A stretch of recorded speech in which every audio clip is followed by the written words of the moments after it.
Assalamualaikum warahmatullahi wabarakatuh. Waalaikumsalam warahmatullahi wabarakatuh. Kembali lagi di podcast Ceria.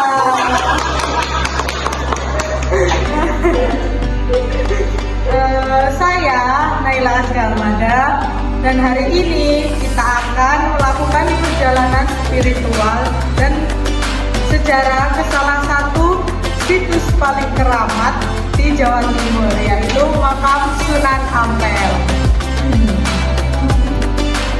Situs ini bukan hanya sekedar makam, tapi juga pusat penyebaran Islam yang sangat penting.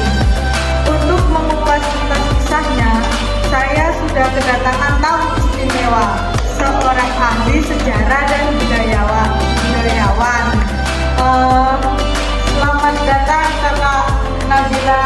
Terima kasih. Selamat malam Lala. Terima kasih sudah diundang. Sebuah kehormatan bisa berbagi tentang Sunan Ampel pada sore hari ini. Senang sekali Kakak bisa hadir. Tanpa berlama-lama, mari kita mulai. Kak Nabila, sebelum kita membahas makamnya, bolehlah kita sedikit kilas balik.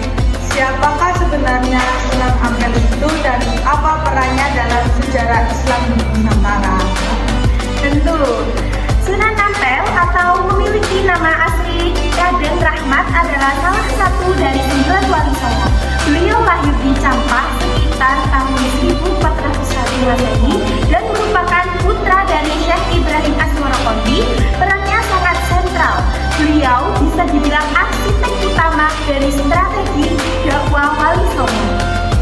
Strategi arsitek utama, ya. Iya. Apa yang membuat beliau begitu penting? Beliau adalah pendiri pondok pesantren Ampel Denta di Surabaya. Pesantren ini bukan hanya tempat belajar agama, tapi juga kawah candra di muka bagi para ulama dan pemimpin Islam generasi berikutnya, termasuk Sunan Bonang dan Sunan Derajat yang merupakan putra-putranya sendiri. Beliau adalah guru bagi banyak wali lainnya.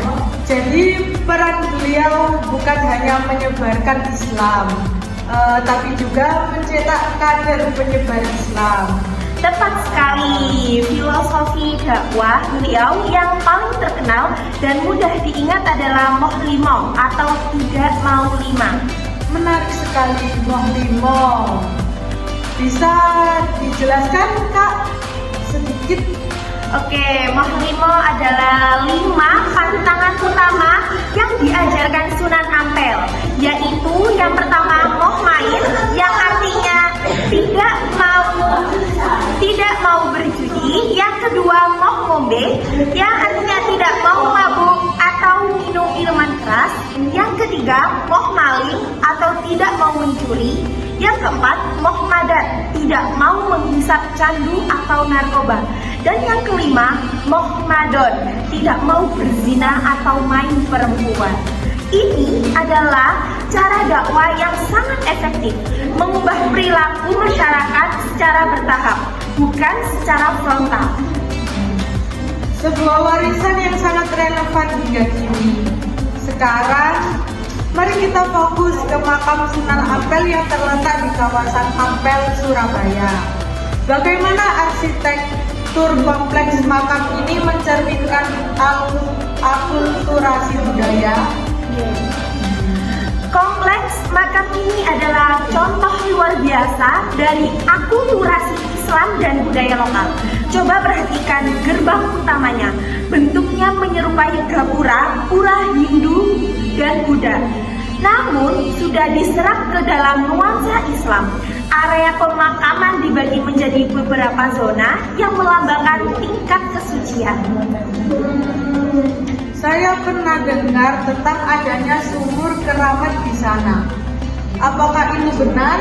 Betul, ada sumur Ampel yang dipercaya telah ada sejak masa awal pesantren.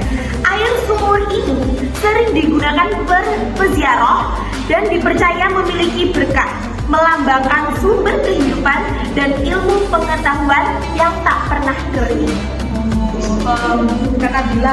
Ya.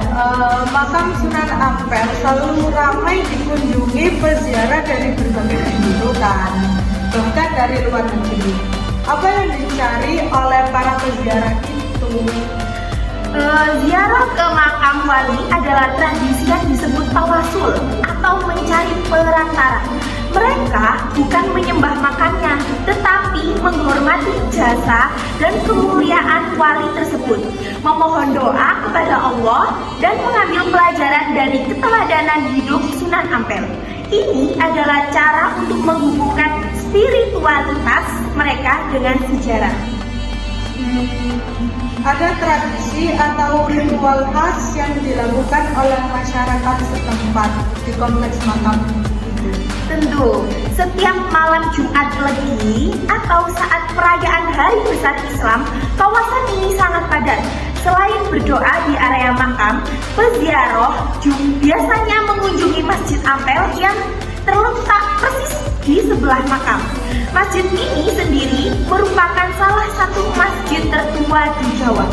Mereka juga biasanya berbelanja di Pasar Ampel yang telah menjadi pusat perniagaan sejak zaman dahulu. Oh, jadi kawasan Ampel ini secara keseluruhan adalah pusat spiritual, Betul. sejarah, dan juga ekonomi. Iya. Luar biasa sekali Mbak Nabila tentang penjelasannya. Mbak Nabila, sebagai penutup, apa pesan yang paling utama yang bisa kita ambil dari kisah makam Sunan Ampel? Makam Sunan Ampel adalah pengingat bahwa Islam masuk ke Nusantara melalui jalur yang damai, melalui kebijaksanaan, dan melalui akulturasi budaya yang indah. Warisan beliau, terutama Moh Limo, mengajarkan kita tentang pentingnya perbaikan moral sebagai dasar dari peradaban yang Islami. Itu adalah jejak syiar yang abadi. Sebuah penutup yang sangat mendalam. Terima kasih banyak Mbak Nabila telah berbagi kisah, filosofi, dan sejarah yang begitu kaya tentang Sunan Ampel. Sama-sama Kak Lara. Sahabat ceria, demikianlah perjalanan kita kali ini menelusuri jejak Sunan Ampel. Semoga kita bisa mengambil hikmah dari keteladanan beliau. Jangan lupa like, subscribe, dan bagikan episode ini. Saya Laila Askamanda. Sampai jumpa di episode selanjutnya. Bye bye. Wassalamualaikum Waalaikumsalam warahmatullahi wabarakatuh.